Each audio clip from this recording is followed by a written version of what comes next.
Super Speedway 1970. The old quarter mile stretched out to a mile, 1.5, 2.5 miles of special compound concretes. Promoters dreamed of long, steep-banked ovals. Detroit provided the super stock cars. The drivers came along for the ride, all drawn into an upward spiral of speed, size, and money. Progress. Plymouths, Fords, Mercurys, Dodges are taken straight from the dealer's showroom and then specially engineered, tuned, and balanced with spacecraft precision to one specification: maximum safety at maximum speed. The cost is in the millions. No driver could afford it. Who pays it?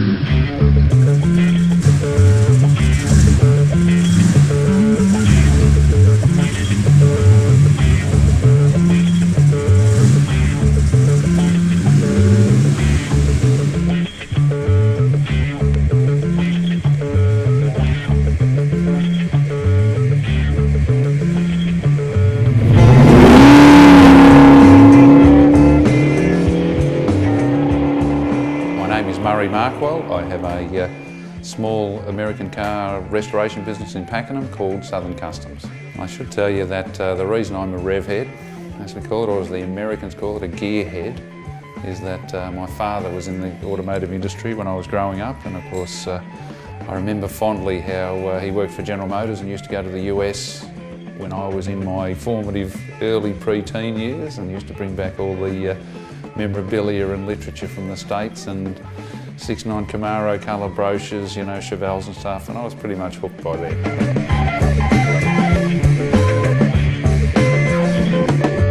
The Plymouth Superbirds were built in a limited run soon after what was called a Dodge Daytona, which was a run of 500 cars rather. There was less than 2,000 Superbirds built, and they were specifically built to homologate for NASCAR racing in the US. They were only built for 1 year because once they creamed and won all the races, the NASCAR board, powers that be, banned them. Essentially said, if you want to run the aero cars, as they're called, you can run a 5 litre. Well, of course, compared to running a 7.5 litre Hemi versus a 5 litre, it's all about cubes in the US. They bit the bullet and did away with the wings and so forth. So they're a special build that was designed in wind tunnels to compete on the high-speed loop circuits or the bank circuits in the US. They were designed, as I mentioned, in a wind tunnel, and they used the aerodynamic aids to allow them to push past the 180 mile an hour mark, which is where the cars at the time were limited by their physical design of pushing against the air. Of course, the aero aids allowed them to break the 200 mile an hour mark, and that makes them fairly special. I was only watching NASCAR the other day, watching good old boy Marcus Ambrose, who they referred to as a Tasmanian, by the way, not an Australian. I was a bit offended by that. Anyway, they're only doing 200 mile an hour now, 40 years later. So you're talking about, you know, the Superbirds and the Daytonas being pretty special in their day to be able to consistently run as fast as they can now 40 years later.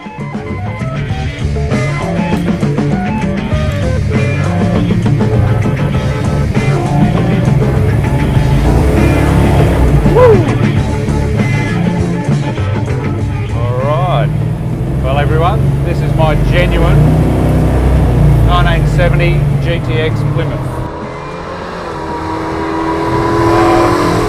It's built 440, 727 trans, reverse manual shift, and started life, as I said, as a GTX. It's now a Plymouth Superbird, and it's awesome.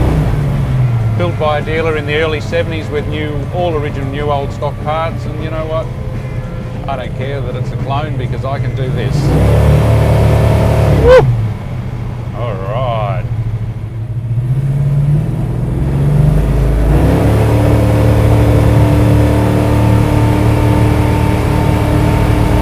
All right. Woo!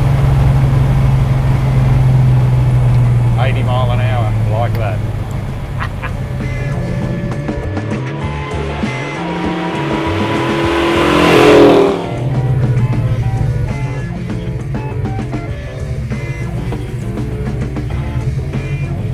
And that's what Ma Mopar is all about. Thank you for coming? They got rid of them because the body governing NASCAR determined that they were too fast and therefore had a competitive advantage over everyone else, and therefore said, okay, no more wings. So therefore General Motors and Ford were back on a level playing field. So that's sort of what the demise of the Superbirds and the Daytonas was. And what I understand, they in the day were not very popular when they came out. They had to build X amount to race them and qualify and homologate them, and I've read stories where dealers were turning them back into basic road runners and Super Bs, so they would turn them over because the noses and the wings were even then too outrageous for the outrageous Americans of the 70s, so, which is a surprise. So they were quitting them at a cheap price to get rid of them. Same time the insurance crisis was going on, the US gas price was going through the roof, and there was a big mental change from that youthful 60s muscle car to econo boxes that became the 70s cars. You know, they really lost all of that, all the things that were great, which is one of the reasons I enjoy them so much. They are never to be made again. You'll never see them again. You'll never see poor fuel economy like that again. You'll never see poor handling, poor brakes, but you'll never see styling like that either. And you know, some of the styling cues and the touches. So in many respects, they're time capsules that you'll never see again of a bygone era.